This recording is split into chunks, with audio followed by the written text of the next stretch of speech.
Hello everybody, welcome back. Today as well we have got you another video. In this video I'll show you how you can simply go ahead and fix Peekaboo app not working problem. But before that, please do make sure to like our video, subscribe our channel, and yes, without any further delay, let's get into it. For that matter, all you have to do is access your app store of your mobile phone. Go ahead, go to search bar, cross it out, type in Peekaboo, and check out whether if your app is updated or not. You can see the app is not updated. That's why if the app shows update option off instead of open, that means your app is not up to date, and that's why it might be causing this problem. Go ahead, update it, and you're good to go.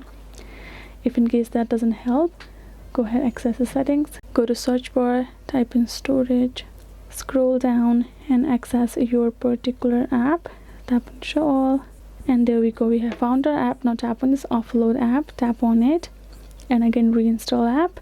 That way you will be able to remove all of the unnecessary cache files and data and the storage it has been holding, which is causing the app to work a little slow and have those lags and errors. Once you have done so, it will simply stop it, and you can simply use your app the way you will like sufficiently. So that is how you can do it.